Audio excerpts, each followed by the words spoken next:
Hey everyone, hope everything is going well. Today we have here the Cartel.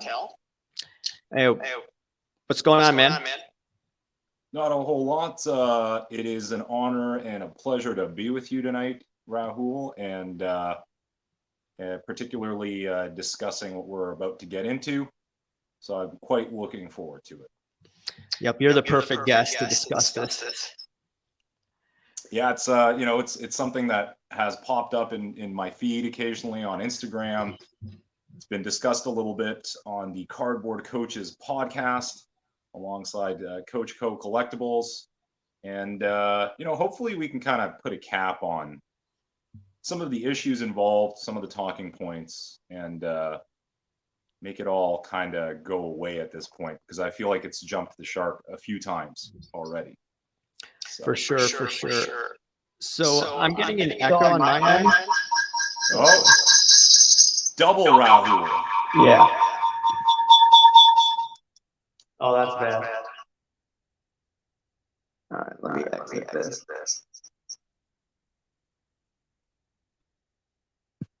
All right, can you hear me? I can hear you.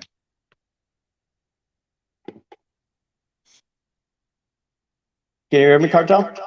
I can hear you. Yeah. Can you hear me? Yep. Excellent. No echo or still an echo? No, I don't hear it now. All right. All right, so let's look at a few comments. Get the popcorn ready. Yo. The popcorn and the voodoo, got to get that ready as well. It's just the season. Oh yeah, for sure. All right, let's look at this. Get Curator on the live stream, and you know what? I mean, even looking at that in a serious perspective, out of all of these quote unquote influencers and content creators, he's the last person I would expect that would actually accept an invitation to some sort of conversation or discussion.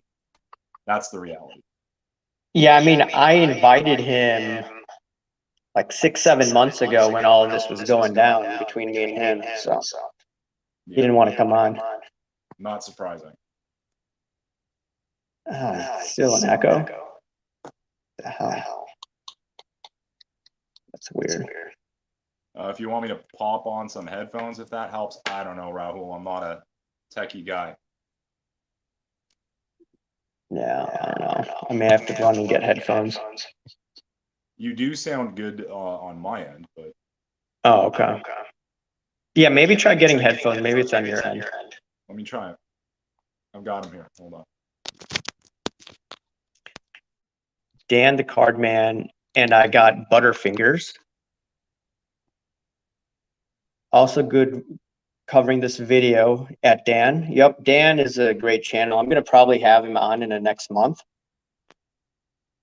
Does that help? Maybe. Is that much better, guys?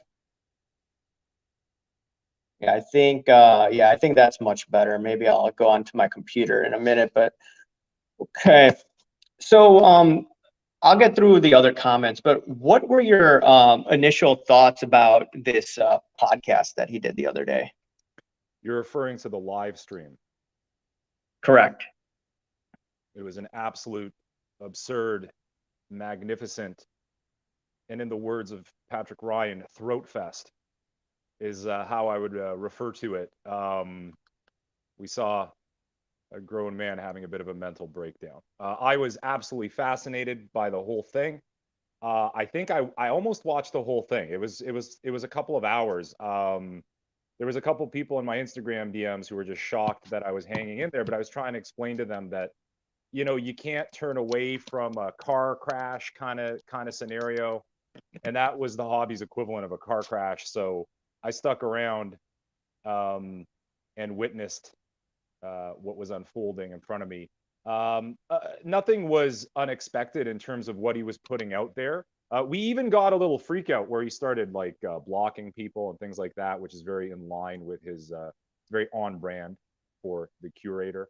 For what it's worth, if you do go back and watch the recording of the live stream, you'll see all those great conversations in the DMs. That was probably one of the more amusing parts of the whole deal. But again, you had a guy that was running the same theme, motif, being that if you attack him, you're attacking the hobby, you're attacking collecting. That is a deflection and a distraction that is often used by certain influencers. If you attack me, you're an incel. If you attack me, you're this. If you attack me, you're attacking my identity. Um, so we saw a lot of He that. said that, right? He said that people were attacking his identity because he collects PMGs. Yeah, that we were essentially, if we were criticizing his methods, his content, that we were attacking the hobby in itself. And I take great exception to that. I'm a collector of many years in many avenues. I think that's part of my appeal on my feed, which is very diverse. I could have feeds featuring every avenue of popular collecting, comic books, cards, movie posters. I could go on and on. I dabble in everything. A lot of the people having the conversations about the curator and his ilk are collectors. So I'm not sure who he thinks is kind of mobbing up against him.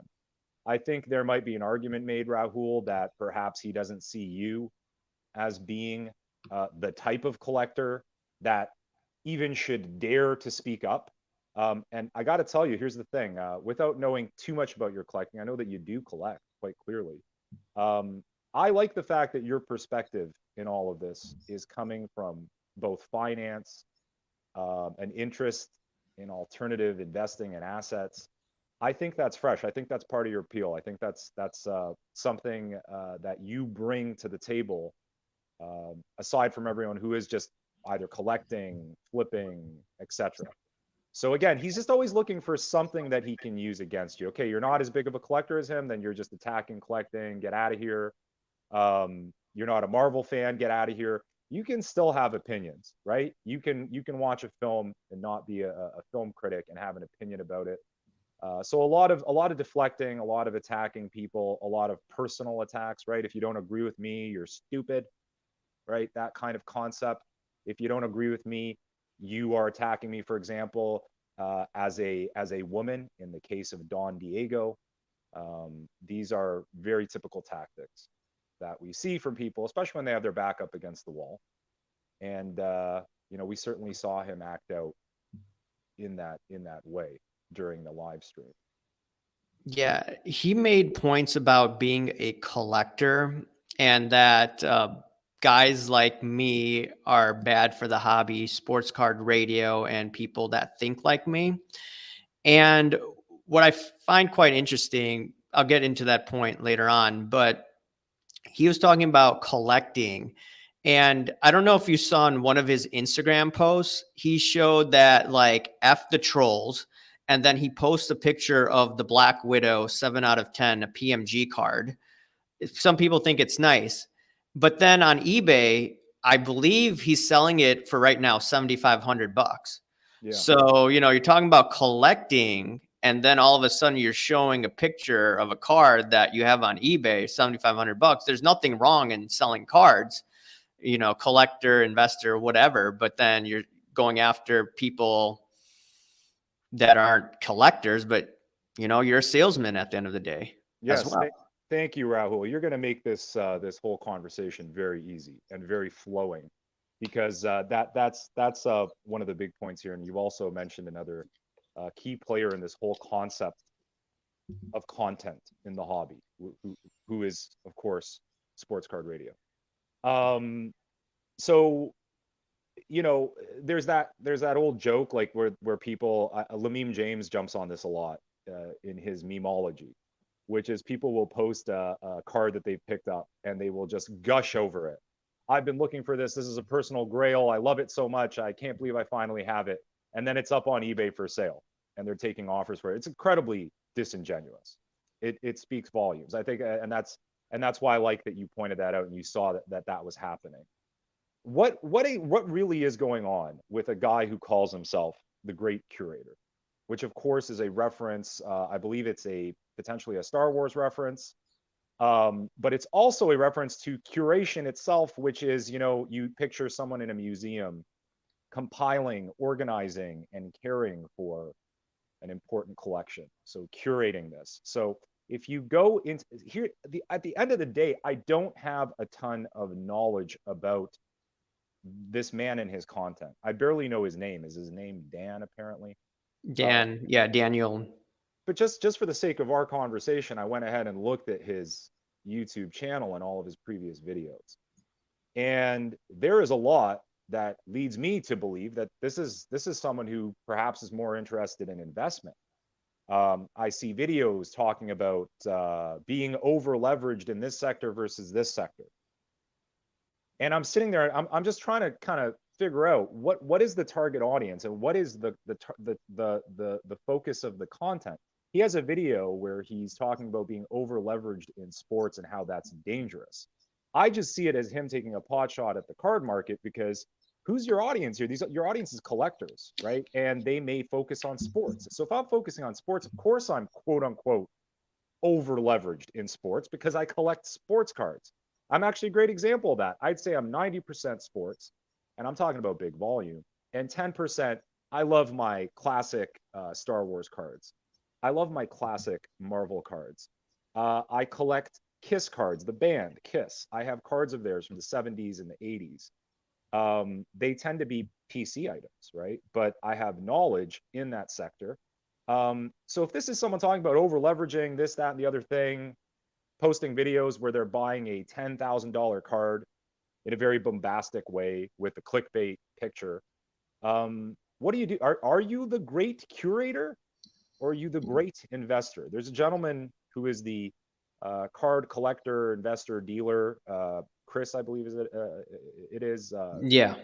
Creates fantastic content, and I think part of his intro is saying that it's collector first, and he's very specific about that. I like content that is specific. I want to know what you're about to dish out to me. You're going to be dishing out your collection and showing it off. That's cool. Are you Striker Breaks, who obsesses about breaking product, looking at product, analyzing product? I want to know what you're focusing on, and I think the name is a little misleading. The name at this point, which has had so many different permutations. We saw the great urinator several times during the live feed. That's just so childish, and of course I would never do something like that. Like, for example, call him the great defecator, which I think is a little bit more appropriate since he's kind of unloading a certain type of material all over the place. But yeah, it's a little bit of a misleading type of thing to kind of represent yourself as a curator and a compiler when so much of your content is about buying and selling. Just own it. It's not a negative thing. We're all buying and selling. This guy's setting up at shows. He's been doing so for quite some time. So it's a business aspect, right? There's big implications when you start playing with the big boys and the big cards, and especially when you make your presence felt and you start making your buys in the middle of the pandemic market. I'm getting to Jeff Wilson, Mr. Living with LT, believe me, and the fact that you are the company that you keep. I'm getting there. But I'm throwing myself off a little bit here with what I was saying before I saw the comment about Jeff Wilson. You know, when you're getting it into that position where you're working with these big cards in a very volatile market that we never truly understood while it was happening. All right, I have a degree of sympathy for people who took big losses as a result of buying in at the top of the market, say February 2021-ish. But I also have a degree of lack of sympathy for people who did that. It should have been obvious. I feel it was obvious about what was going on, all of the factors that were leading to these big numbers and how it couldn't sustain itself. The number one thing that I was telling people in DMs and in private conversations, because I had many people come to me, you know, Cartel, we know that you're in these hobbies and we know there's a boom going on right now. What is your opinion on it? And I can't tell you how many times I told people the market can't just keep going up. It's not just going to be this up arrow nonstop for the next 4 to 5 years. I certainly wasn't being negative. I never said there was going to be a crash, and in my opinion, there hasn't really been an overall crash. It's obviously a bearish market that has come down, clearly. But by no means is there this horrific crash. I never take it to extremes that way. But the one thing I did repeatedly tell people, obviously, we're not just going to see that all the time. And the people playing around when we were in this position all the time come together. So again, another thing you see in the content, and thanks for pointing that out, living with LT. Who are you living with? Lawrence Taylor? What is LT? Are you living with Lawrence Taylor? Because that'd be weird, man. It would be wild. It would be wacky. That man beat Bam Bam Bigelow, I think. But you know, there's content where he's hanging out with Jeff Wilson, and that's a symbol. It's an indicator, like it or not. I met Jeff. He's a nice guy. We had a nice conversation. He's a nice dude, family man, great. But he has an agenda. He's certainly not in here to curate. He didn't show up during the pandemic era to collect. He showed up to make some money, which, by the way, doesn't always come from cards. Some big money comes from sponsorships and all of that stuff as well. People forget when they're making fun of Jeff Wilson's losses or any other influencers' losses. Don't forget, they still did all right on account of being sponsored and representing different companies that did make a whack of money. People got to stop and think, for example, the simple stuff. PSA and eBay, just try to wrap it around your head how wonderful the pandemic was for companies like that in terms of profits, overall revenue. Yeah, with Curator, we have a classic example. And again, I don't know much about the guy. I never took in much of his content. And I said this, so if you go back and watch the video of the live stream, you'll see a lot of amusing comments from someone named Kurt Angle, who was my favorite wrestler back in the day. And you'll see me making these comments where I tell him outright, I mean, I know he's not going to respond to it. I know that. Did he block you? Didn't he block you? I was surprised. I think he did eventually, but the comments still remained there. I mean, you could see your own comments. I mean, it looks like it's there, but. So I don't know, because there was at one point at about the 90-minute mark, he went nuts. And he's like, I'm blocking these people. They're not bringing anything to the conversation. The people he was talking about were bringing something to the conversation. What they were bringing was uncomfortable for him. Right. Yeah. And I certainly don't have any problems with that. I gained a lot of my notoriety on Instagram from making people uncomfortable via my stories, and in particular, the cardboard comments section, because it's out there, it's public. And I want people to be uncomfortable, and I want to push them to the point where there has to be some confrontation and some kind of acknowledgement of the reality, right? Because again, so often it's all about, let's veer from the actual issue and talk about identity or talk about people being negative. That was my issue with the great Curator. It wasn't actually, I don't care if the guy loves to buy $10,000 PMGs and lose money. I said this to Coach Co of Coach Co Collectibles on our podcast, The Cardboard Coaches. Catch our channel, Cardboard Coaches. And I said to him very simply, like, this guy is foolish for these moves that he's making, but I will not judge him or criticize him for making these moves. We all are in this collecting space. We're all looking for opportunities, whether it's to make money in general or to enhance our collections. So I didn't care about the moves he was making. What I cared about was this constant kind of inserting himself into a conversation and not adding anything other than, hey, you guys shouldn't be negative. You should be positive. We should only focus on the positives. When you're being negative, you're going to hurt the hobby. And I saw this across a lot of influencers. And again, it's so funny, when Card Porn put out that post indicating that all the different sponsors and connecting them to the influencers. This was a little way back. Isn't Card Porn, weren't they sponsored at the National? Or I'm not sure, but they worked in conjunction with Whatnot, I believe. However, it was some sort of charity initiative. I'm not going to go too deep into that, and again, for all we know, look, everyone's favorite game is wondering who Card Porn is and what connections they have. That's fine. But the reality is they put out an informative post linking people to sponsors. They didn't say these people are horrible. They just said, hey guys, these are the people sponsoring so-and-so, so that you have a little bit of a background and that you have a little bit of knowledge going in. And that was helpful because it kind of pulled the curtains back on the reality that a lot of the content you're taking in is influenced by sponsorships and things like that. So so again, it's all about it's all about this concept of deflecting, a distraction, and not actually having the conversation about the quote unquote thing. No one had a conversation with Don Diego about shill bidding. We had Rahul putting out information about here's the reality. Here, there's a video that exists of it. I believe that was a Pokemon guy that put out the video. Yeah, it was. What's his name? I feel terrible.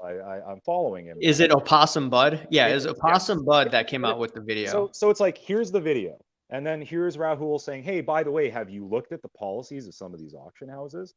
All this great discussion. And we had a very particularly popular podcast that had her on, and they completely ignored the issue at hand. And I had conversations with some of these guys, and I told them it would have been such a simple thing to at least bring it up and have. I mean, I've had conversations with people in the industry behind closed doors about this. Obviously, they're not going to talk about it publicly. Yeah. Some of them are single guys, so I get it why they wouldn't say anything, right? Well, regardless, I mean, look, regardless whether they're a family man or a single guy, I mean, and by the way, this whole concept of if you're lobbing any criticism whatsoever at this Don Diego, another person I know so little about and would not have known to this day had there not been this controversy. You know, she threw out the term incel. It's a highly insulting. It's a buzzword right now, and it's the same type of extremism as calling someone the worst terms and words that you can come up with. And so I understand that was her first move. That is insidious, terrible stuff, because you're doing everything you can to avoid even having the conversation, because now you're scaring people into not beginning the conversation. But I love the fact that at the end of the day, it produced discussions about the very real and ridiculous policies that auction houses have when it comes to their employees and when it comes to shill bidding and this sort of thing. And those guys could have had a good conversation with her. Maybe she might have even considered saying, hey, you know, I messed up. And I understand that what I did is a big issue in the hobby, and it affects other people. It affects the winning bidder, who I just artificially made pay more money. I've learned from my mistake, and I won't do it again. There could be a liability part on her end, so maybe saying nothing is probably in her best interest. You're right. But again, it would be amazing if we saw some people in this hobby and industry just give us a little bit more acknowledgement, self-responsibility, and straight talk.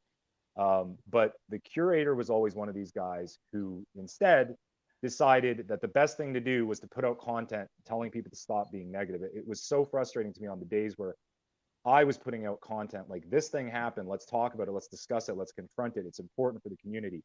On the same day, he'd be putting out content saying, shut up, basically. And he told you to shut up, right? As you know, Rahul, to this day, you can hop on YouTube. I don't know if it's blocked or hidden. I mean, you sent me the screenshot. I mean, I think I put it on IG or in a video. So literally, this gentleman's method of discussion is to tell people to shut up, and it's just you know, that's one of our hobby leaders. Like, that's one of these guys who's, you know, part of the Mint Inc. collective, or I don't know, did he go to the industry summit? I'm sure he might have been invited. Wait, it's in Vegas right now, right? Yeah, I think so. Yeah. Again, who knows? Because nobody cares, especially this year. No one really cares. But you know, at the end of the day, so let's also not forget he represented himself as Will Smith in a photo. And he represented the detractors, aka trolls, as Chris Rock, which to me is hilarious, because we know who was in the right in that scenario and who was in the extreme wrong. So he's portraying himself as the guy in the wrong, hopping up on stage to, again, silence people. It's a complete lack of self-awareness. I don't want to go in so hard on this guy, because it's just like, I feel like, by the way, this type of personality loves this stuff. He loved having that 2 hours of having the focus on him. He loves that stuff. That's just the character that he has. Yeah. What I find interesting about him is he always talks, like I said, about collecting. And do you remember that Star Wars deal that he did? I think you refresh me on that. I don't Yeah. know the details. So his buddy Murley, who was on the live stream with him, he got what he deemed as a grail card, the Kurosawa, I think Superfractor, I think is a very scarce card. And he got it for pennies on the dollar. He was saying, oh, it's a grail card, right? He then sold it to Curator. Curator was like jumping up and down with the card. And then he sold it to Dapp's card. So the thing is, if you're all about collecting, and he said in a video, and I think in an interview, which I linked up in one of my videos, and he said that people don't understand the collecting mindset. But then what he's doing is he's flipping it very quickly. I mean, what collector does that and calls it their grail card? I mean, I have a Khabib grail card. I don't want to sell it unless I need the money to pay for bills. I mean, that's where I'm at. I mean, I will have to sell it if I need the money, but if it's a grail card, I am not selling that unless if it's necessary. We might have to talk about your Habib at some point. But no, yeah, no, absolutely. By the way, Grail card is a term almost as overused and ridiculous as incel at this point. Everyone's card is a Grail. Every single card that you grab is a Grail. But yeah, no, that's a great point. And by the way, correct me if I'm wrong. He's doing that at the same time that he's hyping that market, right? And that's where we get all of this. Again, that's the area I choose not to focus on. I think it should be obvious to all of us. It's not about pump and dump, by the way. It's about a pumped dump. Because by the time these influencers are pumping it, they're ready to go. They've already got their stash. When they're telling you to stash it up, they're selling.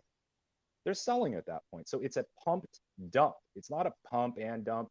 You can pump individually, you can dump individually. A pumped dump is it's very deliberate and it's organized. People keep bringing up sports card radio, and where I wanted to go with that particular thing. Although I just want to just kind of finish my thought about the fact that my issue with Curator was his personality, his attitude, who he is as a person. I have the right to like someone or not like someone. I've liked Rahul since I first saw his content. Just something about you that's charming and that I like. Whereas it's the complete opposite with Dan. And that's just my own personal opinion. We don't have to love everyone. Not everyone needs to love me. That's fine. I have my fair share of people that don't like me. I just don't like the guy. And it's funny because like when you get a gut feeling about someone and then they follow up and they kind of double down and make you realize you were right, it's just a very powerful thing. Because as we know, the Curator visited the Toronto Expo.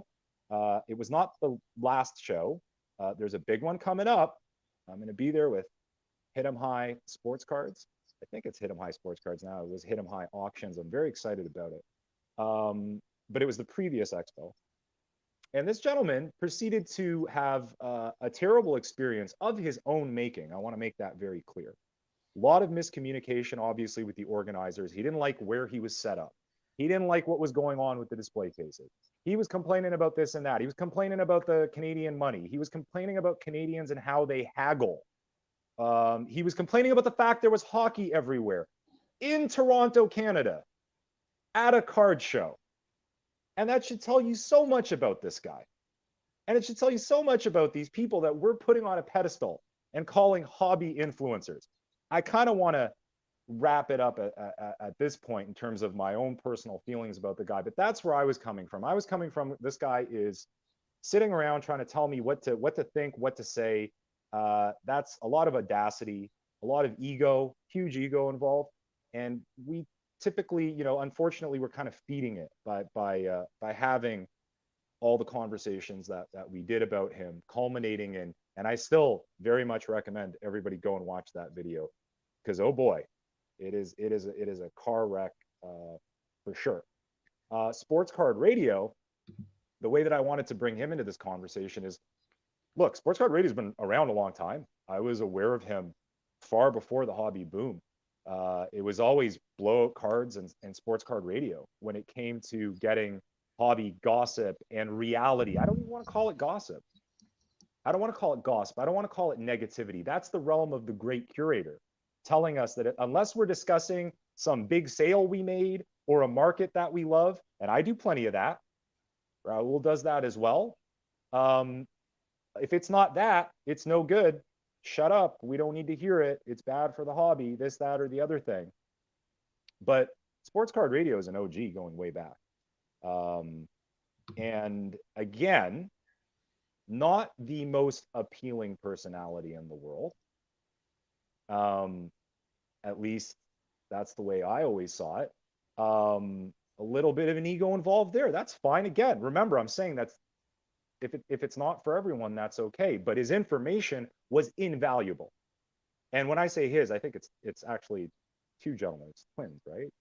This is the thing that blew my mind this year. I didn't realize it was two guys. But sports card radio is a perfect example of the following. There are influencers out there and podcasts out there, and they will tell you, right? Like if you talk to someone about JL, they'll say he's a really nice guy. You know why? Because he is. He's a great guy and a great collector. But there is an agenda. Someone takes heat, a large company gets booted off eBay, he's there like that to help them out. Okay? There's a lot involved in his content that has agendas. We all know that at this point. And for me, it's become crystal clear at this point. I much prefer the jerk with the truth, sports card radio, hint, hint, versus the nice guy who's basically deceiving us or running a game or introducing an agenda. I much prefer that. And I actually have more respect. I'm a bigger fan than ever of sports card radio because he's just like really plainly putting out there, you know, when Cardboard Coaches started, it was a bit of a dilemma because like myself and Coach Co Collectibles, we're so passionate. Him in the soccer sector, me in the UFC sector, both of us in hockey. We love sports in general. We love the hobby. We love going to shows. We love interacting with people, trade nights. We love all that stuff. But we also love recognizing what's going on and talking about it. And it was this weird dilemma early on. I don't know if you had this as well, Rahul, but there was almost like a fear of like using actual names or very specifically pointing people out. We didn't want to do that and get a reputation for being quote unquote the negative guys. But as we went along, I think we're like 80 episodes in now, that's fading away really fast. Because as I've said time and time again, calling things out, having these discussions is a positive for the hobby. It's a net plus because we're educating people, right? We're the cardboard coaches. So talking about a guy who calls himself Curator, who's busy telling us about investments and being over leveraged and making big buying and selling moves, we're coaches. We're training your mind, we're educating, we're assisting, we're encouraging, right? So we're staying true to our name, I believe, as best we can. Yeah, so at this point, having those discussions is important. People thank us for it. People get educated. People start thinking more about everything they're doing in the hobby, and they're thinking about who they're listening to, whose information they're taking in. You take so much flack. AIH Sports takes so much flack for talking about these uncomfortable scenarios. And what should really be the focus is that you have a passion for making sure people don't get ripped off and think about things. And we're coming out of the most ridiculous boom the hobby has seen with prices that Jordan was up to $750,000, if you believe the comps, which that's a whole other conversation. You know, and now it's sitting under $200,000. That's, I mean, stop me if I'm wrong. That's your perspective. That's where you're coming from. And you were talking about the PMGs and all of these elements with the Curator a long time ago, man. And I'm glad that you are sort of having a bit of a victory lap here because people forget that. Probably while you were doing it, you were probably taking a lot of flack for being negative. And here we are Yeah, God bless. influencers were also coming after me, and the curator army, they were coming after me. But I stuck to my thoughts. I mean, I wasn't gonna back down. I mean, I don't care if people start ripping on me, just like with the Kurt's card care thing situation. I'm like, I'll tell you what I think, and people come after me, I'll just double down. It All is I've what it is. all I've seen is your engagement go up. All I've seen is your subscribers go up. That's all I see coming out of that. And I love the fact that you haven't wavered. You've been consistent in calling Yeah. this stuff out and having the conversation. Have the conversation. When are one of these big influencer groups or guys gonna have the balls to have the conversation? It's the most ridiculous, embarrassing thing to have the subject on. And yeah, I'm still referring over and over because it's still got me. It's still got me in this weird way. That's this interview with Double D, where there was a huge opportunity to have so many different conversations. The conversations about the auction houses, and instead it was just a fluff piece. And that's what that's what we were getting used to. But man, there's a movement going on right now. There really is, where people are demanding more from their content, and they're considering what the source of the content is and what the agenda might be. And as Brendan Ryan is mentioning here, the Curator Army, he's laughing at it, and it is laughable, but it is a thing. I saw it more than ever during the backyard break controversies. We saw such a dedicated and loyal fan base. The same way people get behind sports teams, and nothing that their leader does can be wrong. They can do no wrong, and they will come at the detractors. I mean, I have people in my DMs who are fans of, well, I don't want to start getting into curator territory and building an ego, but fans of mine, and that they're fans of Curator, and they're having these awkward conversations with me, almost trying to like get me to see his perspective and that sort of thing. So I appreciate that too. People are dedicated, people are loyal. Man, like when you start to build up a big fan base, Yeah, I mean, you can't say anything bad about your favorite content creator. If some people are fans of mine, I'm open to constructive criticism. And, right. You provided constructive criticism, when I was doing the Kurt's card care. I didn't take it personally. I took it, okay, yeah, I did go a bit overboard. The reason why I went overboard is because people from the industry indirectly were coming after me. So then I'm like, okay, I'm just gonna, talk about it more. And yeah, I mean, some people did unsubscribe from me, but I still talked about, what I thought. So that's what happened with that. But going to other influencers, so Jeff Wilson and Curator, right? So I think that Curator has some sort of Star Wars index with market movers. And the first thing that I thought to myself, isn't that a conflict of interest when he's involved in the Star Wars game? I mean, that's the first thing that I thought of. That's potentially a conflict of interest, and that's like a no-no, in my opinion. Yeah, absolutely. Well, I mean, we're in a hobby with a history of very obvious conflicts of interest. I remember, I grew up in the age of Beckett magazine being our eBay, being our guide as far as values went, and picking up the Hockey Beckett monthly, or however they were publishing it at the time. And I remember 1998 when they announced Beckett grading. And so this is a publisher that is coming up with pricing in the hobby, and they are now going to be grading and pricing these graded cards. So am I crazy here? I mean, this is a thought I had decades ago, that was a conflict of interest. There's so many. I'm just so used to seeing that sort of thing, and of course it's a conflict of interest for Mr. Curator. And again, on the level of the fact that he's got such a huge fan base. It would be one thing if it was a guy with 10 people watching. He's got a huge fan base, so that is a conflict of interest to be commenting on that market while you're in charge of this index. I don't know much about that. Again, I stay so far away from market movers, card ladder, all this stuff. I don't know why I understand why all of these things popped up during the pandemic. It's meant to try to catch new entrants in the hobby. But for people who've been around for a while, it's all fluff. It's all extraneous fluff. So much of this hobby is your gut instinct. So much of this hobby is observation.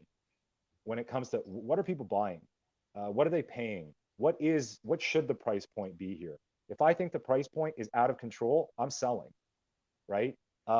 If I think the price point isn't right, I'm buying. Why am I able to do all this without 10 apps on my phone? I think we all could get to that point eventually, even if we haven't been collecting for years and years. So much of this stuff is fluff to me. But Trading Cards Immortal is talking about transparency and less shadiness. Unfortunately, I have an answer to that. There's not going to be less of it. It's just a matter of, are people going to be aware of it, talking about it, and acknowledging it? It's never going to go away. Trimming is not a 2022 issue. Trimming is a decades-long issue. Shill bidding is not a 2022 issue. It was going on well before 2019, 2020. All of these shady practices are just coming to the forefront right now because we have social media, because we have quote unquote influencers. I think it's unfortunate the way that it all played out as far as who ended up being our quote unquote industry leaders. It was just all a matter of timing and marketing and who had the capital early on. This is what I say about Jeff Wilson all the time. His timing was impeccable. Starting his YouTube channel, putting out the type of content so in that way, he does, if he is quote unquote successful, I think he is. Regardless of whether he's losing money on Jordan cards, I think he's made a ton of money with his content. And I think that he deserves it. The timing was there, the preparation was there, the execution was there. But that is why we're having all these discussions all of a sudden, and it's out there. But the shadiness is never going to fully go away. You just got to be on guard. Take a close look at your card, even starting at a very minimal level. Look at your card, see if it's been messed with. Look at the slab. I think the latest episode of Cardboard Coaches was called Patience and Awareness. Don't be in a rush. And it's getting worse. If Fanatics is in charge of Topps right now, I'm not 100% sure. Are they? Yeah, they have Topps. They don't have the candy portion of Topps. But are they, like, if I had a problem with a Topps product right now, is it their responsibility? I believe it is, yeah, because they own them. So in that sense, look at what just happened in the baseball market with Topps Chrome. They're going to tell you it was a mistake. You're going to have conspiracy theorists tell you that there was a plan all along. Imagine being someone who invested a ton of money into getting several cases of Topps Chrome, which of course, again, like using my strategy of using your noggin, loaded with great rookies, SPs, I'm going to want to invest in that product, right? So I'm going to buy a bunch of cases. And then you come to find out that there's this situation with the silver packs and it's a disaster. If you bought a bunch of retail, same thing. So now it's like, that's where patience plays in. You got to kind of see how things play out now. Don't jump too quickly with your money. There's a lot of pitfalls. There's a lot of dangers now on every level, from like retail all the way up to Rahul and I are at a show on opposite sides of the table, and someone's trying to pull a fast one on you. This happens all the time, right? So awareness, situational awareness is going to be super, super important, right? Yeah. Speaking of trimming, so our mutual contact, Brandon, with Coach Co Collectibles, and I saw him on TikTok, and he actually sent me the clip of Connor McDavid, that trim card, and it was numbered. So it's easy to find out all of these trim cards that are numbered. So I think I DM'd you and I was saying, like, just imagine how many cards are trimmed that aren't numbered. I mean, we could detect what are probably trimmed, like that McDavid card that I did a video on, and that Brandon also did a video on. Yeah, and if you remember, I mentioned to you, but first of all, by the way, Brendan is much more than a contact to me. He is a friend, a partner, perhaps a lover. No, he's not a lover yet. But yes, Brendan is someone who speaks our language in terms of what we're talking about right now, and particularly in the hockey market. And I told you about a very well-known string, a run of Beckett graded SP Authentic Future Watch McDavids, which is a very expensive card in its own right, that are known to be trimmed. And I don't know if there was ever any follow-up on that. You would hope that the follow-up is that those cards were identified and either decertified or taken out of those slabs. I'm going to guess they weren't. But yeah, it's mind-boggling to try to imagine. We only know what we've caught, right? And the techniques are only getting better in terms of how people are altering cards, how people are caring for cards, like Kurt's card care. That's becoming, I'm seeing stuff posted on IG from multiple accounts that are pretty mind-blowing. Like taking a vintage card and smoothing it out if it has that spider web kind of creasing effect. The techniques are just getting more and more advanced and harder to detect. Yeah, that's and I DM'd Nat Turner about this, and he says, "Okay, thanks, I'll take a look." And then I think also Coach Co, he messaged him about this way before, I believe in August, for that card that I did a video on. And I don't think PWCC took it off. If they did take it off, someone let me know. So I just think, and people were talking about these type of issues before the pandemic, so it's always been around. So I'm just thinking they don't want to open Pandora's box just looking at this, because they'd have to pay out so much. There's yeah, that's the whole thing. There's absolutely no reason why there's no benefit to them to do that. They are well aware of what's going on. Multiple times we've seen Probstein in these battles where people are trying to notify them about a card. They don't care. They keep it up because there's big profits involved, right? So of course that's not number one on their list of concerns. And as far as Nat and PSA goes, it's kind of like this strange kind of like putting out in little patches, oh, we're concerned about it. A lot of people, I'm not the only one, are getting back submissions where they're erring on the side of caution, right? So I sent them in a pack pulled card that they returned to me as min size, and they charged me for it, by the way. So they charged me to tell them that, they charged me to tell me, in their opinion, this card may be altered. So we're not going to grade it. We're charging you anyway. And I'm sitting here telling you, and you don't have to believe me. I could be lying, I suppose.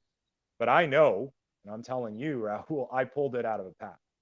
So you see them erring on the side of caution now in some cases because they don't want to get caught up in this stuff. But then it's like a question of like, how closely are they looking at these things? Are they looking at these things closely depending on who you are? If you're someone more prominent, might they not look as closely at this sort of thing? I think Ken Golden said, submitters? Yeah, that's true. I mean, I have some conspiracy theories about some group submitters.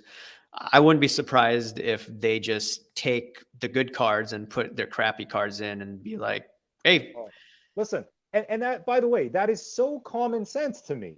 And I've had this conversation with some of my friends. I think one of them's gonna, if they're watching right now, they're gonna be a little upset about it, but I'm sure they agree with me at this point. If you have a Connor McDavid Young Guns rookie card, which is not serially numbered, huge demand for this card.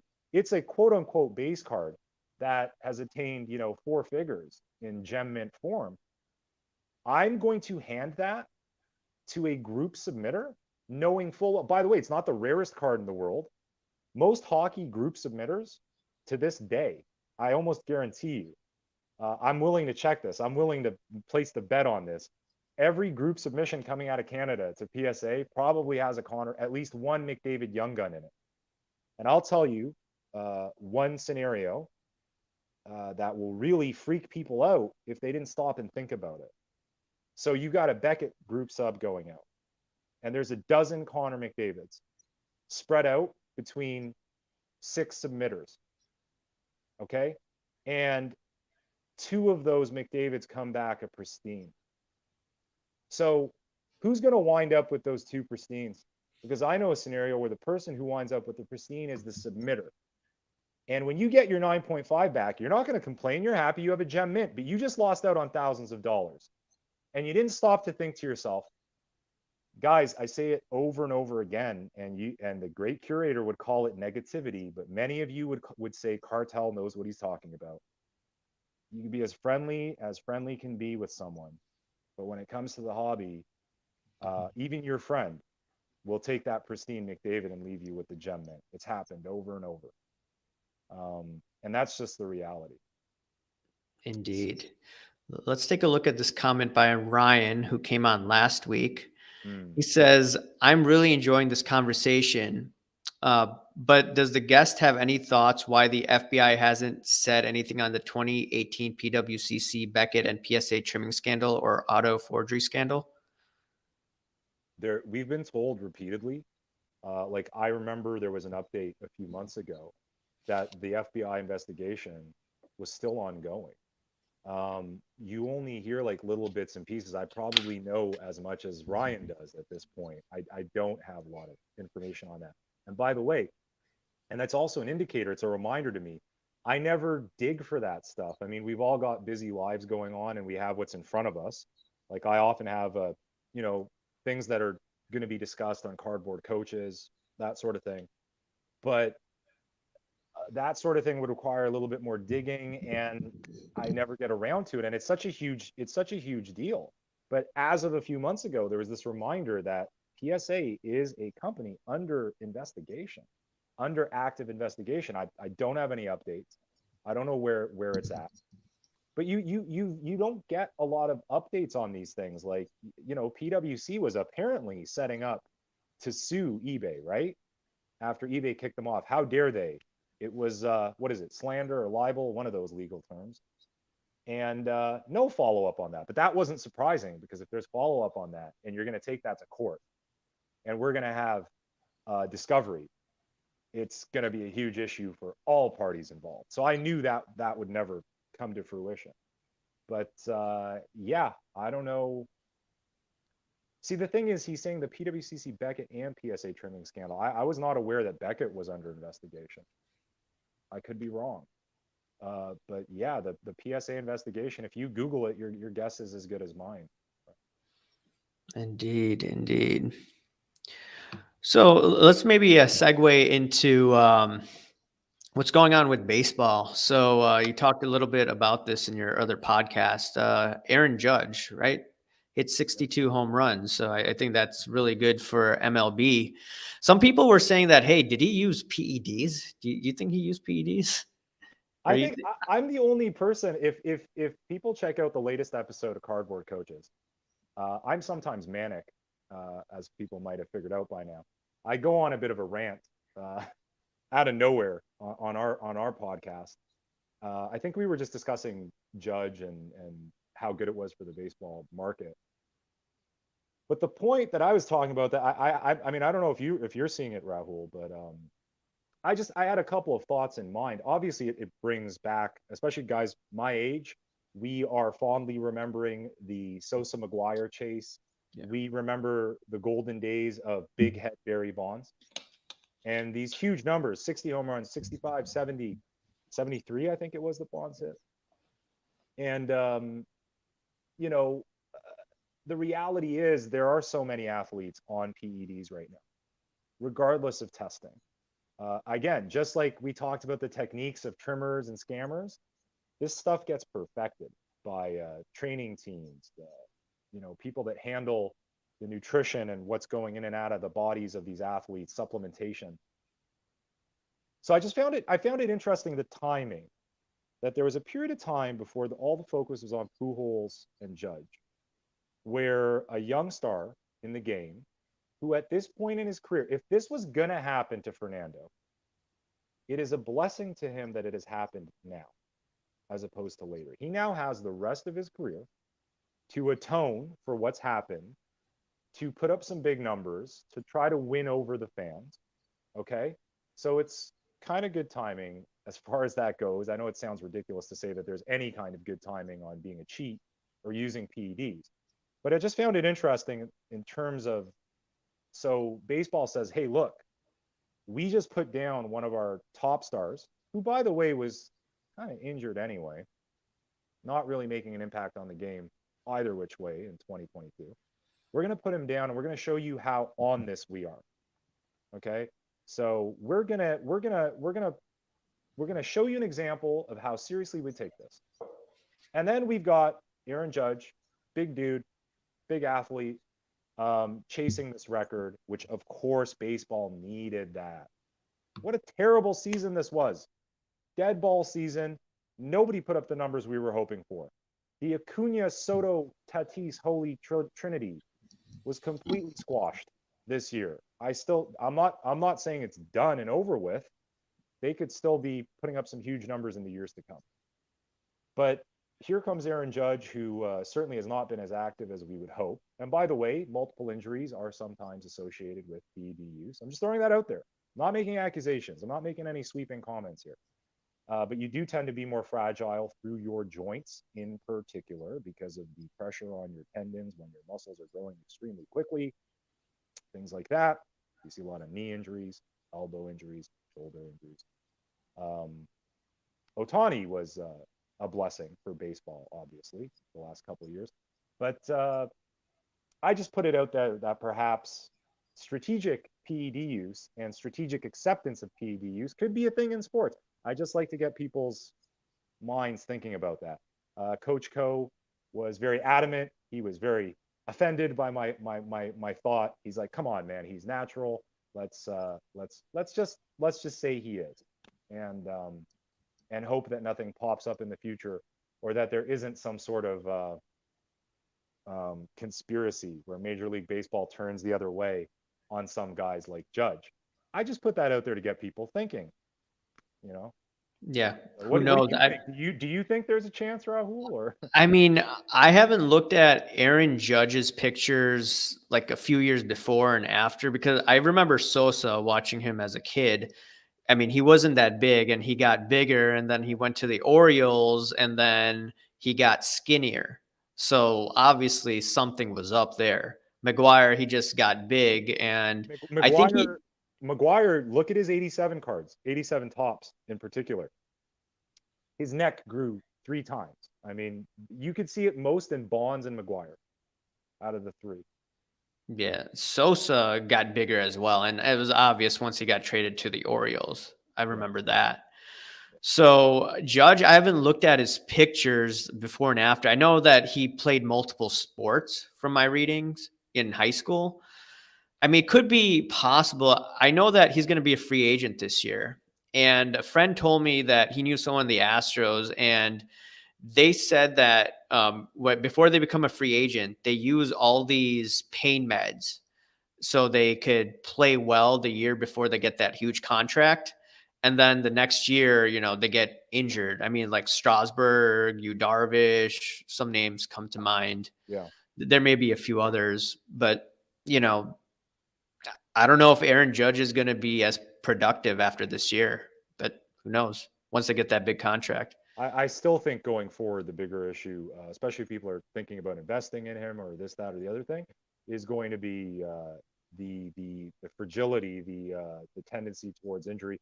BK Sports Cards mentions a certain medication there. Guess what? That actually is considered an enhancer in many athletic pursuits.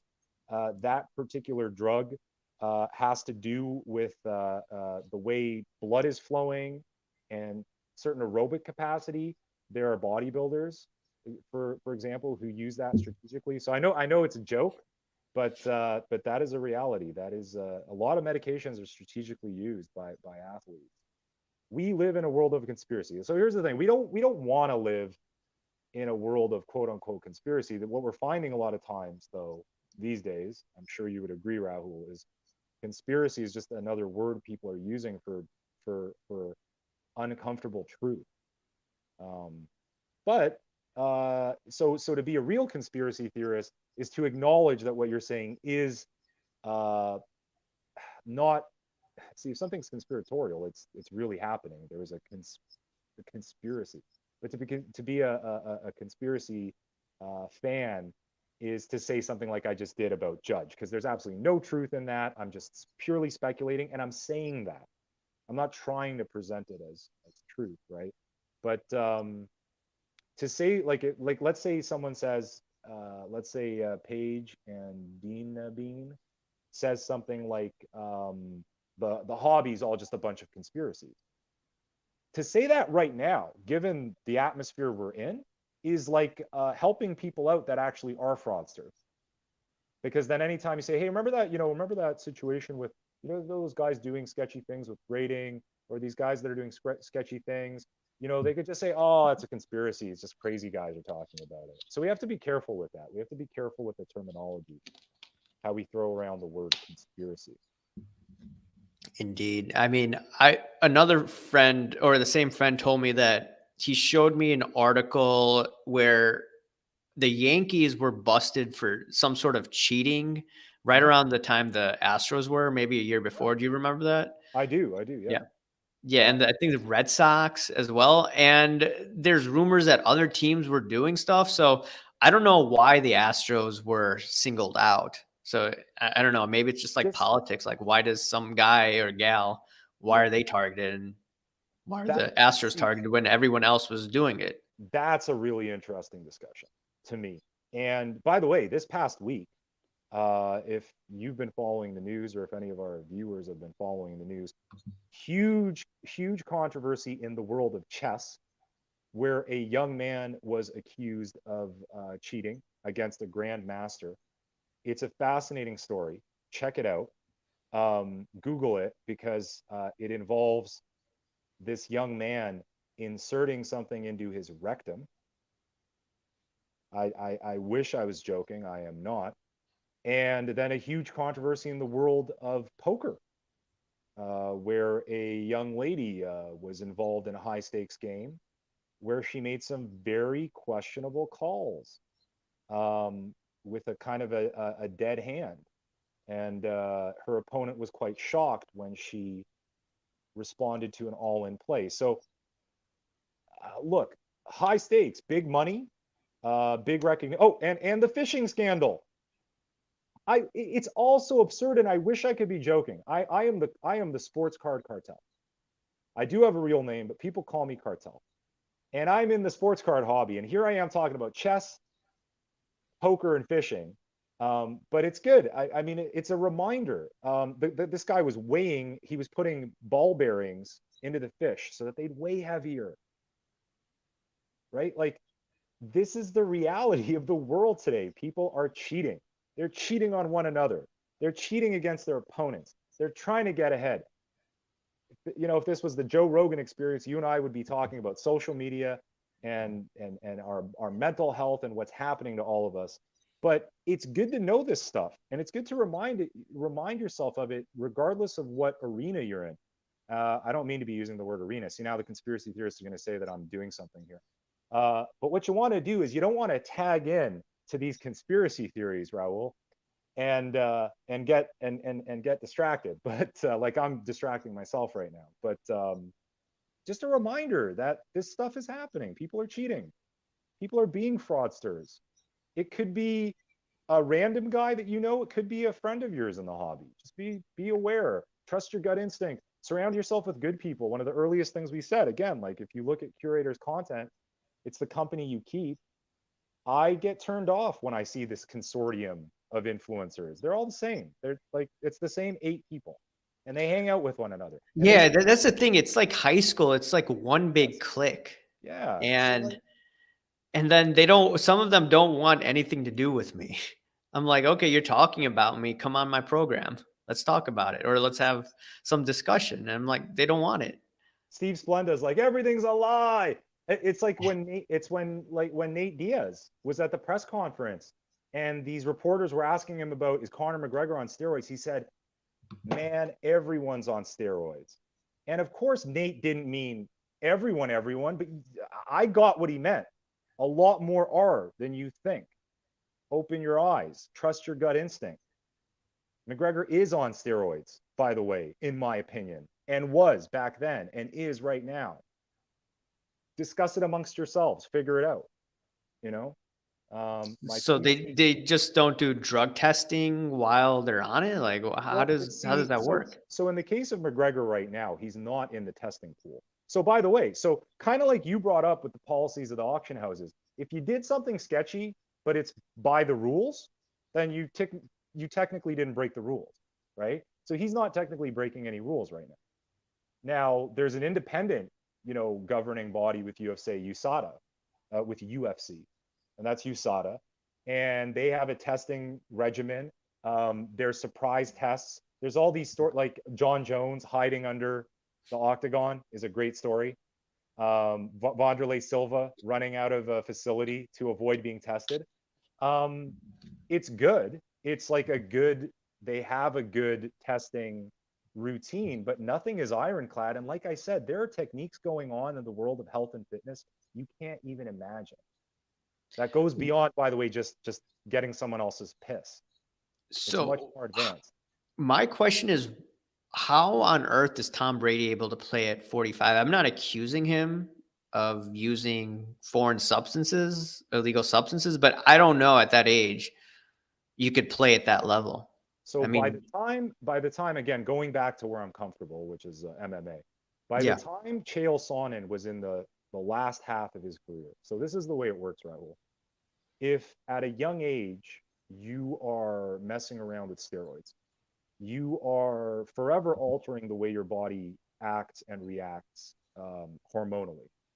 And if you abuse it enough, like Chael did, and by the way, I'm a huge fan of Chael Sonnen. His YouTube content is awesome. And he's putting out stuff like every day. It's fantastic. I love him, and I love his his overall the whole thing, like the way he presents the information and the way he speaks. He got to the point where he was no longer naturally producing testosterone in his body, which happens. So he goes to his physician, who then gets him on a prescribed dose of testosterone that will get him back to the level that a healthy young man should be at. But so for example, Tom Brady's 45, but they could get him to the healthy level of a 25-year-old man. And if that is prescribed by a doctor, you're good to go. You can perform as an athlete with that prescribed dosage of testosterone. The guys that are getting kicked out, the guys that are popping and being suspended, like Fernando Tatis, they didn't need that. They wanted to just enhance their levels. And they did it with exogenous testosterone, either through a product or an injection or whatever it is. Now, by the way, I don't know much about football and Tom Brady. There are outliers. There are freaks of nature. There are athletes that are really special. And there are guys, I mean, I do have a background in the world of health and fitness. I am a personal trainer. I'm a gym consultant. And I work with people and coworkers and my contemporaries around me. I know guys coming in on 50, they're in fantastic shape. It's just that what you usually see on the streets in the big city are guys that are falling apart by the time they're 35. But there are people that take really good care of themselves. There is genetic anomalies. Tom Brady may be a combination of all those things, or he may be getting a medical boost. So yeah, I'm just thinking. So a lot of people have put a ton of money into Tom Brady cards. I mean, I have quite a few Brady cards. So I'm thinking, hopefully this isn't the case, but what if something gets leaked out in the media that he was using these drugs, but it was perfectly legal because it was prescribed? Because there was rumblings that Peyton Manning may have used HGH, but then that HGH was sent to, I think, his wife. I think that was the story. That's what I read and what a subscriber sent to me. So I'm just thinking, is that going to affect card prices for those that are speculating in those cards? I love that discussion too. I call it the OJ Simpson effect. Like, what happens down the line? Because we're being told one of the safest things you can do, and I mean, I think both of us agree with it. One of the safest things you can do is invest in goats. Tom Brady is that rare goat that you can invest in right now and still ride a bit of a wave because of the activity, right? If you're investing in Wayne Gretzky right now, it's over and done with. Now, let's stay with Wayne Gretzky for a couple reasons. MSG Collectibles, I am going to stop and say hello to him. I love, I almost used his real name. I don't know if I should do that, but MSG, who I used to think it stood for Madison Square Garden Collectibles. It's actually his name. MSG is such a great guy. Love that guy very much. Check him out on Instagram, MSG Collectibles. Let's stick with Wayne Gretzky because I've seen you post some Wayne Gretzky's. I have some Wayne Gretzky's for you, Rahul. You keep ignoring the PSA slabs I'm trying to show you of Wayne Gretzky because I have a big stack myself. Let's stick with Wayne because he's a good example in all this. Are you aware of any controversies involving Wayne Gretzky? Not that I know of. Okay, well, I'm going to tell you about one. Much like Michael Jordan, Wayne enjoys wagering here and there. And I know that's a big understatement because Michael Jordan is apparently a degenerate gambler. But Wayne got himself wrapped up in a huge controversy while he was coaching the Coyotes, wherein himself and an assistant manager, I believe it was Rick Tocchet, please, if anyone's in the chat, if you has more details on this, because I am an old man and I do have issues with the memory. He got himself wrapped up in a huge scandal. You kind of notice the Canadian media dealing with it very gingerly, and it blew over after about a month or two, and we never heard much about it again. And now you got to use the Google machine to get more information about it. That's the power of the cult of personality and celebrity in general. So I guess maybe it depends on the degree of how big the issue is. Like you said, what if it comes out that, you know, Tom Brady was using HGH or this, or it was doctor ordered? I don't know if that would be that bad. But what if you've got your stack of Tom Brady, you're investing in a GOAT? What happens if he finds himself in the back of a Bronco with his buddy driving him and running away from cops? I mean, that's an interesting thing to think about. So even when someone's retired, there could be issues. But from what I've learned from the past and being a Canadian and in the Wayne Gretzky market, he got away untouched. And yeah, that's quite interesting because I remember there were headlines that his wife, or it'll probably be his ex-wife, Brady, Giselle, or however you say her name, she hinted that Tom Brady may have been playing with a concussion. Yeah. And that I thought that news just disappeared within a week. It was really interesting. Again, most likely because it's an uncomfortable thing. Anyone who follows football and boxing in particular, you know, I'm going to throw hockey in there. I mean, look, we can't ignore what happened to so many players like Eric Lindros. The answer to that is going to be yes, Francesco. Earlier, I mentioned I will be setting up alongside another very popular vendor. I will be there. Sorry, get me back to where we were. Brady, concussion, and the media and all that. Right. So in the world of boxing, football, and hockey, because I was saying that affected so many hockey players, it affected the career of Eric Lindros, who, had it not affected him, he may be one of the greatest of all time at this point. We might be having a totally different perspective on Eric Lindros, if not for his repeated concussions at a young age. It's a super uncomfortable situation. We saw what happened with Tua recently. You guys should know the name Chris Nowinski. He's the head of like basically all the research and all of the current doings when it comes to concussion research in the world of sports. He was a former football player and WWF superstar, Chris Nowinski. Not a lot of people know this. He is the kind of guy who you're going to hear from him. We heard from him after the Chris Benoit tragedy when he killed his family and killed himself.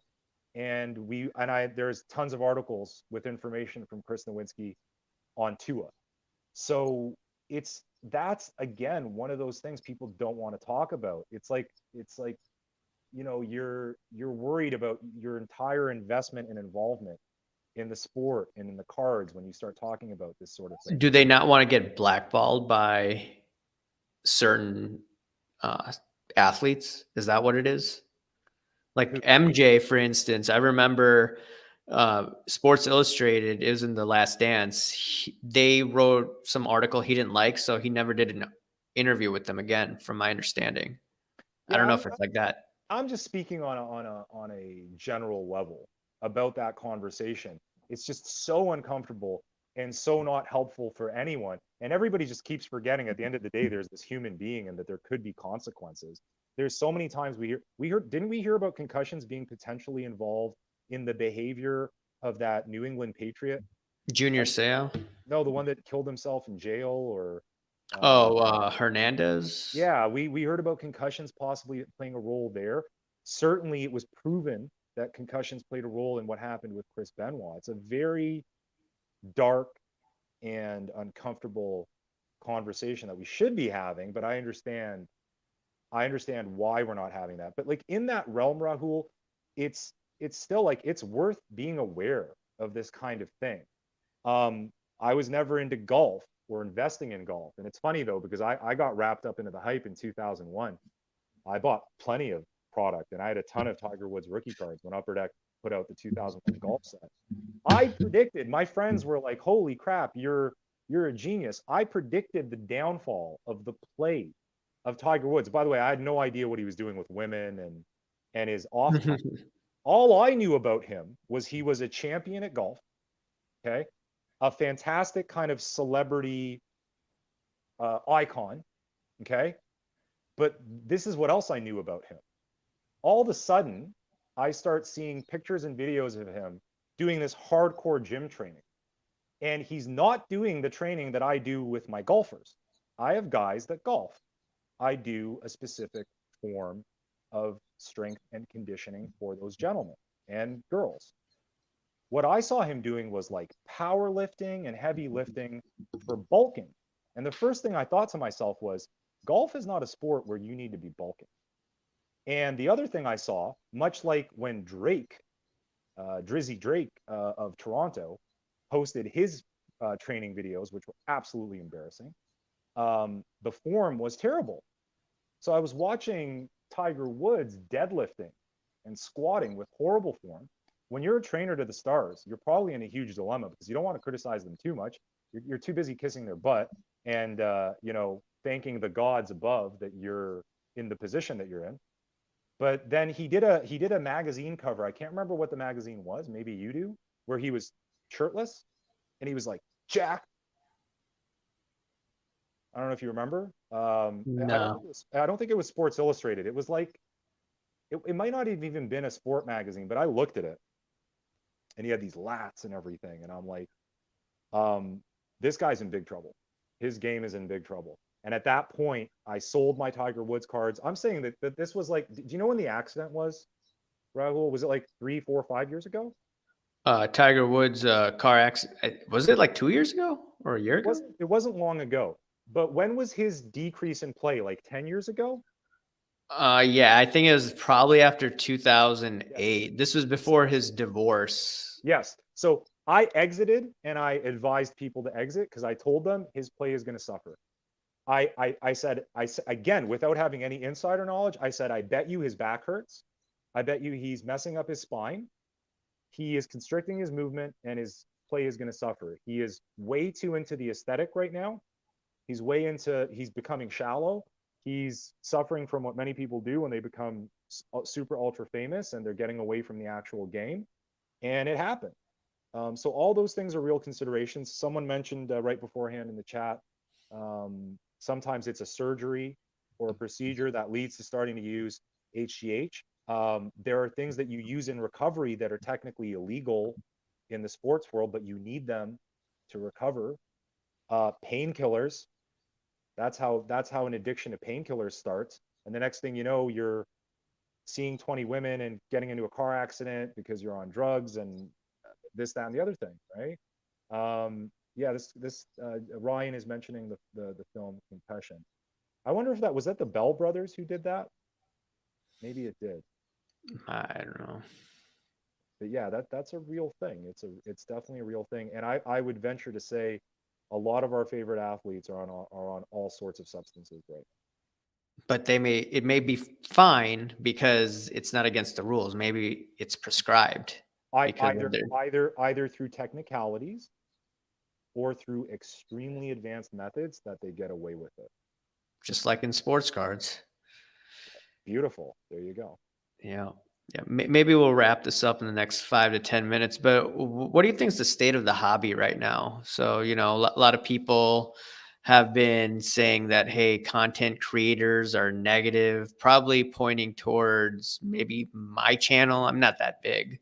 Maybe at Sports Card Radio, maybe without saying our names. Some are saying our names, but what do you think is going on? Because I myself think lower prices are actually a good thing.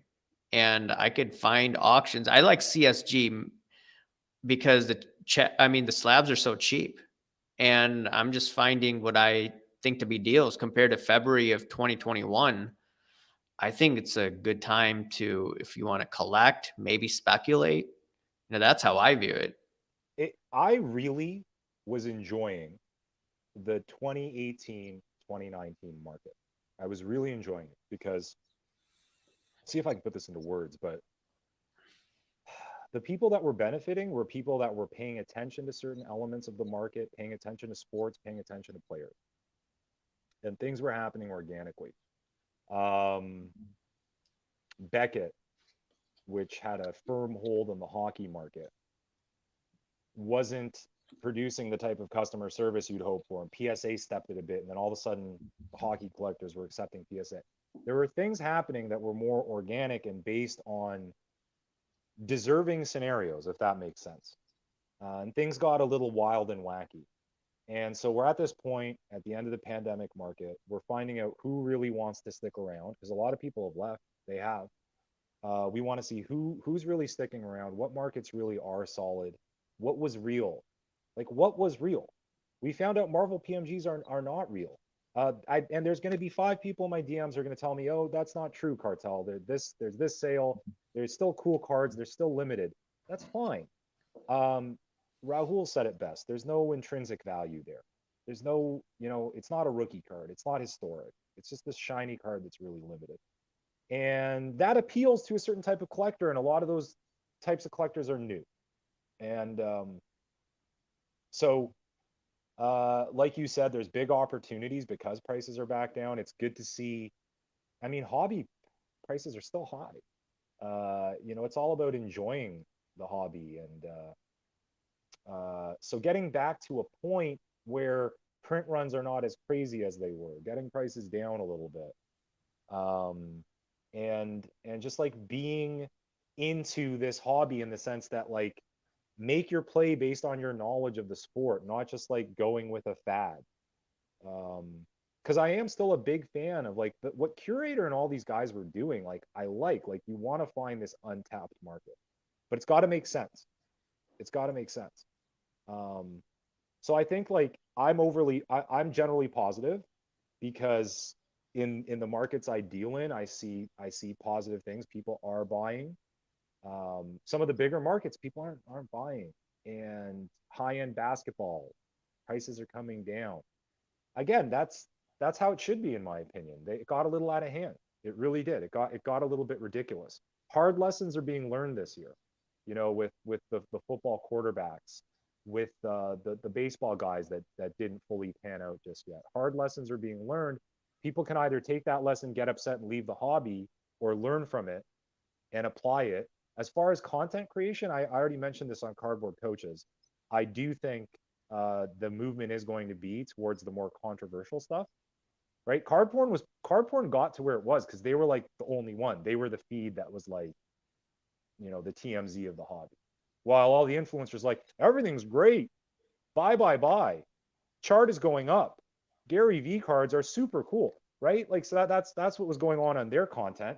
I think a lot of those guys are now into, I'm getting people like, hey, Cartel, got any tips on like a controversy that we can discuss? I'm like, are you for real? Like, come on, man. Like, first of all, there's nothing I'm aware of that you're not aware of. Do you want to talk about it or not? I think that despite the fact that you get flack and despite the fact that some people will call our content negativity, I think it's getting popular. I think they want in on that. I think that's the movement we're going to see a bit of. Do you think, because I saw SGC the other day, the president said that there's too much negativity, and they do sponsor some channels out there or some people that I watch. And I'm just thinking people have to be careful if they're sponsored and what they can Right. say. No, you're right. There's always going to be that element to it, which is why I was also predicting that there will be some interesting, like, it'll be influencer on influencer violence that potentially, like, if one's got this sponsor and this, and if one's PSA and one's SGC, they're going to go, they're, hey, what's in your history? Yeah, but what about your history? We can see people self-destruct that way. You But think that could happen? I mean, a lot of these guys are buddies, though. that's true. But I I mean, think the good old boy network or whatever. I think we'll see. Look, well, you mentioned one in the comment section of the last Cardboard Coaches. You mentioned one where two former friends are no longer friends right now. But I did. yeah, so I mean that's still something that can, you know what I'm talking about, or you know, like Luca Refresh. Tigerwon and Gary V, right? Oh yeah. Okay, now I get it. Yeah. Yeah, so Yeah. I mean, we could see that. I think we could see more of that. I wasn't aware that the SGC president mentioned anything about negativity. Um, but that's actually, you reminded me, and someone else had mentioned something about grading, which is, yeah, grading again is accessible. I'm really all for the ascension of SGC as a legitimate part of the market. I think we've seen the ridiculousness of having PSA as prominent as they are. The But pricing, hold on though. That SGC lowered. Did they lower it to $18? Could I they believe, operate on $18? That's the thing. A card. I thought I saw 22. Oh, maybe 22. But if you do in bulk, maybe it's Yeah, 18. If you do yeah, a bunch. and PSA's down to 18 again, Yeah, but I think PSA, they have other ways of making money. which is the upcharges, etc., right? And Yeah, upcharges. They also, Collectors Universe, they also own PCGS. oh yeah, They for own sure, Wada Games. So that they have yeah, they have a portfolio of companies. yeah, SGC, I don't know who their parent company is, but yeah. I mean they're not as big, obviously, as PSA. Well, look, for a year plus now at this point, they have shown that their operations are smooth and quick. Um, you know, you can say, I mean, you know, like, a lot of people are questioning what's going on with PSA right now. They're moving very quickly. People have certain opinions on their grading quality at this point, which makes sense to me. If you're working on quotas and working very quickly, it kind of makes sense to me that there may be some issues as far as that kind of thing goes. But competition is good in that sense, not to the point where there's 8 or 9 different grading companies. Sorry, I'm not into that. I'm just not, you know, like, so Francesco talks about making money in the hobby, like a lot of people did. And a lot of people didn't listen to the influencers. Maybe some people who did listen to influencers made money. I don't know. But let's not forget that. A lot of people did make money. At the end of the day, the market is up from where it was in 2018, 2019. Oh yeah, 2018 was a great buying opportunity. Yeah, I think one of the best that I've seen in many markets out there. absolutely. I mean, if we could all, like, go back in time, right? Yeah, we would buy like all these Patrick Mahomes cards, Josh Allen cards, Yeah. And et yes, cetera, et cetera. CNC collectibles, it's a huge issue that the fact that there's such a premium placed on a gem mint card now.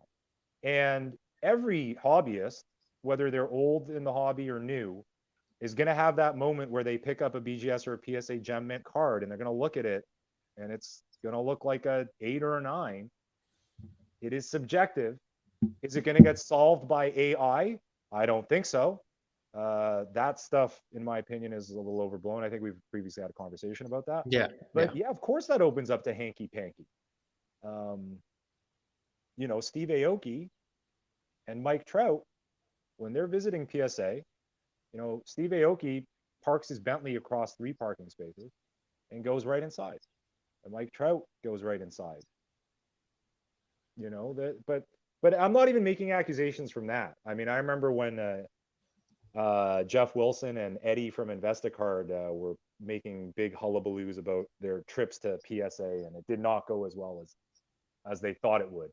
But of course, it opens up the hanky panky big time. Yeah, I mean, indeed. I mean, there's alleged trim cards out there, and they're not doing anything about it. So yeah, hanky panky all over the place. But And then even on a simpler level, like if I'm your buddy and I know it's your card, the difference between a 9 and a 10 SP Jeter is pretty massive. oh yeah, big time. You know, 500, 200,000. there's too many cards like that have that element, that the difference between a mint and a gem mint is so gigantic. Yeah, well, forces how many opportunity? how many PSA 10s of that Jeter card are there? Like what, 20 though? Not many at all. Absolutely, it's, you know, like same thing with Gretzky's. And by the way, like it's such a subjective thing, and it's so precise and specific. The Gretzky's the best example because even the gem mint Gretzky has a rough edge. It's one of the indicators that it's real. An OPC Gretzky card should not have clean edges because of the printing process. So you could be you could find the grader responsible for grading a card at 10. You'd have two guys with the same Gretzky, one gets a 9, one gets a 10, and the grader will have every right to say, well, based on the fact that it was printed this way, I found it to be a better example than this one. And then who's to say? Again, it's subjective. There's no legality. There's no like law written up, a contract regarding how they grade and the specificity of the grade. That's a huge thing. That's been there ever since the advent of grading. There's nothing we can do about that. That's just there, you know. Sure, sure.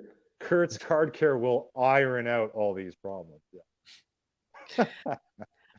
Well done. So speaking of that, I saw Dan the Cardman earlier in the live stream. He was commenting, and he had a post where it seems that people that are maybe using his solution or whatever you want to call it, I think some people are now blocking out their cert numbers before posting it on IG. So it's quite interesting. What is he using? He's not using the Maguires, is he? Like the Maguires that I use on my slabs to clean them up? Are people putting like those kind of chemicals on their card? Well, some people are saying it's not a chemical. It's a solution and it's all natural. So then now it becomes, you know, how do you define it and what's acceptable versus what's not acceptable? And Nat Turner said to me that, hey, microfiber cloth, that's fine. But then everything else is a gray area. So they may treat it as, oh, it's a gray area. We don't know. So I have an interesting thing. I mean, it's kind of boring, but it's interesting because I sent in a Gretzky to CSG. It's my one CSG order. Again, CSG to me, by the way, they have a lot going for them in the fact that they're part of this network, the NSC grading, right, for coins. Yeah. And then Blackstone Group owns them, so they have funding. Yeah, and CGC for comics, which those are the slabs I collect. Yeah. So when I got my Gretzky back, it had this black mark on it that I didn't remember it being there. I don't want to accuse CSG. Maybe I just didn't notice. It was at the Toronto Expo, so there was such a hullabaloo. It's a card numbered out of 100. And when I got it back, they gave it an 8.5 because of this surface issue. I cracked it out and I took, I don't want to get into too much detail here, but I got rid of that black mark and it looked good. And it's currently with another grading company, and I will update. I'll be very open about it when it comes back. But was that an alteration, Rahul? Well, it just depends on the definition. I did not use a chemical. I'll tell you that. Okay, I mean, if you used a microfiber cloth, according to these companies, according to Nat Turner, that's fine. Would I do that? No, that's not what I do. And, you know, everyone is entitled to do what they want to do. Right. It's just something that I don't do. I mean, I come from the, coin world. Yeah. You know, I collected those, speculated in those, and using any chemicals is a huge no-no, especially with PCGS that's owned by Collectors Universe. So it's just different rules. Like comic books, it's acceptable. And I think there's, it's labeled, as restored. Same thing with Coin World. You could get it graded, but it's going to have that cleaned or altered label, from my But understanding. if pressing is acceptable for comics, I don't really know why it wouldn't be for cards. I've heard about But that's CSG though. This is Collector's Universe, so right. that's the thing. So Yeah, I don't know. I mean, it's such a strange thing, and I found it very interesting that it's only now a conversation because this has been around in cards. Like the first ever PSA card was altered. This has been around for so long, and just now we're having this conversation. because of that Herbert sale. But I'll tell That's you, the reason. the one part of the conversation that resonates with me as a collector is I don't want to later find out that a card that I purchased that I display on my shelf is missing a portion of it, literally missing a portion of it. That sucks.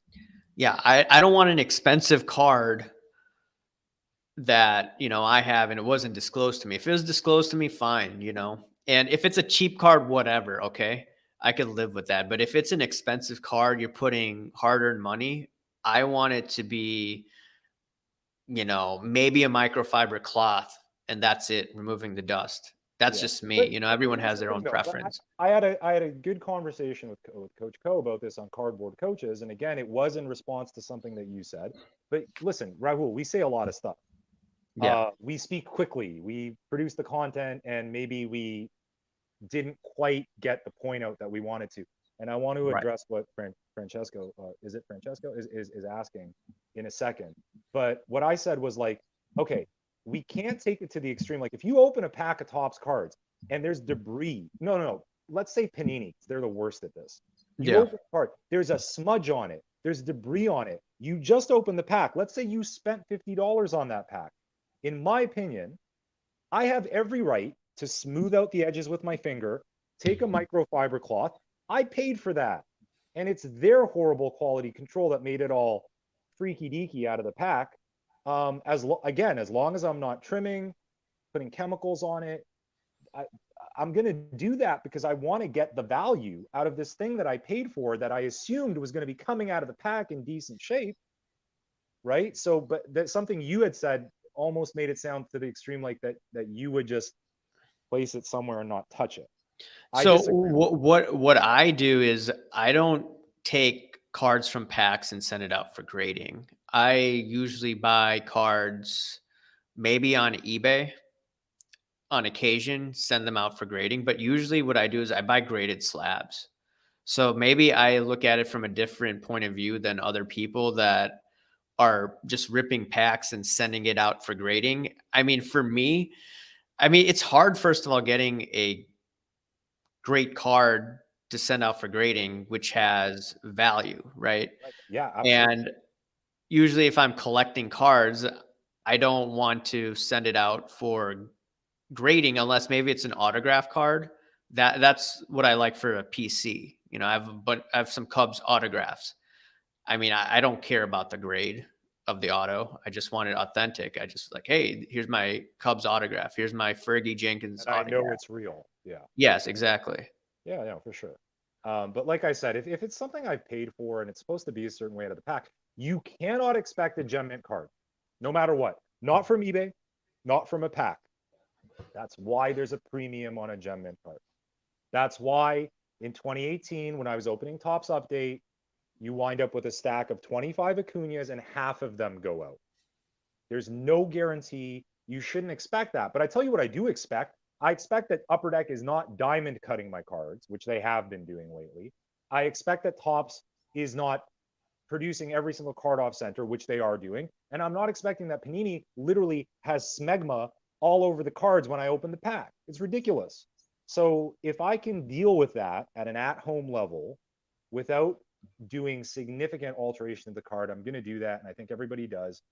Trading Cards Immortal says eBay has a lot of scratch to surface damage cards too. Of course they do. But I wouldn't immediately say this seller's being nefarious like most people do. I would say to myself, that's just the state of the cards and the hobby right now. There's a huge seller. I'm not going to use his name. It's unfair. But there's a huge seller on eBay. I buy a lot of UFC cards from him. 9 times out of 10, There's some scratches that he did not disclose, but to be fair, he's like, look, I'm not guaranteeing a gem mint card, buyer beware, buyer discretion. If it's a huge issue, you better tell me.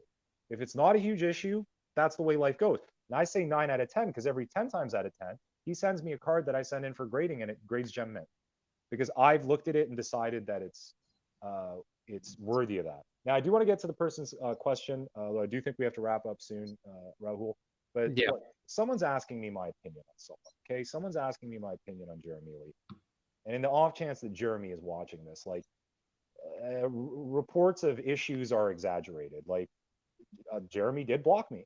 He blocked me the first time I ever even used his logo and questioned something, which was the Gary V Friends pump that was going on.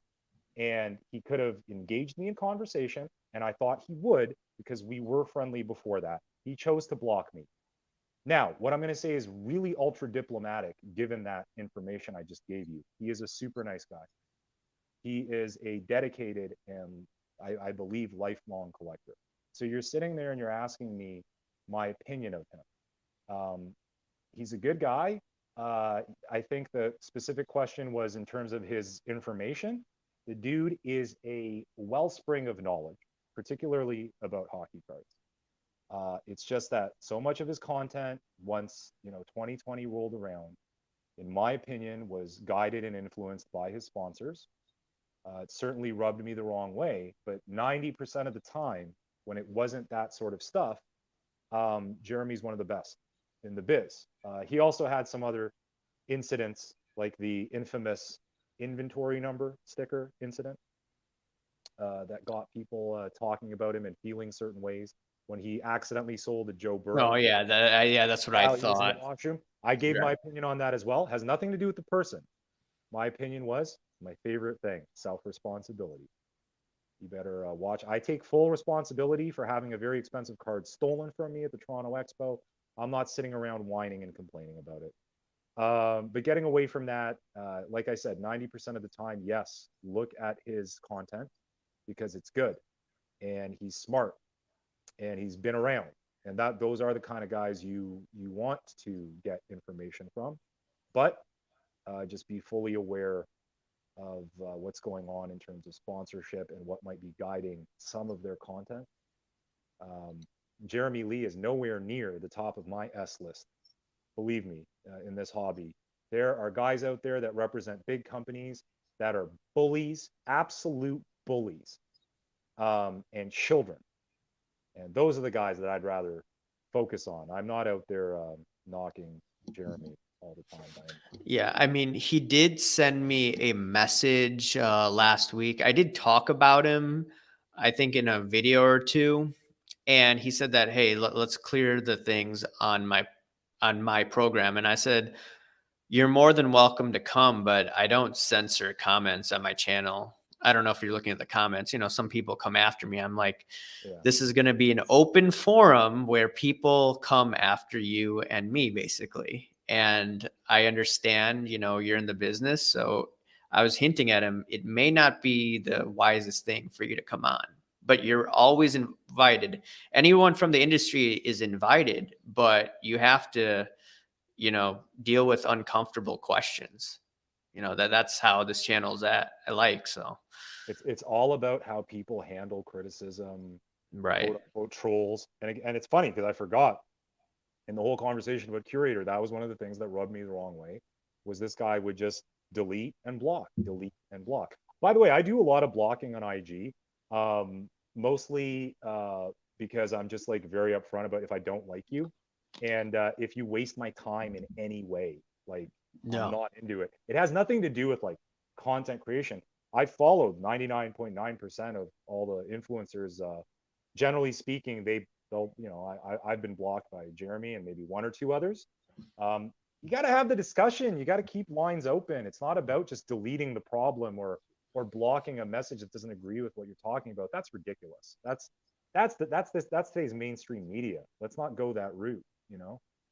Yeah, exactly. I mean, I told him that, hey, look, I've talked about PWCC. I mean, like, are you sure? I think he has a sponsorship with PWCC. I'm like, you can come on, but like, it's not going to be in your benefit coming on. That's what I told him. Yeah. but he was friendly. I'll give him that.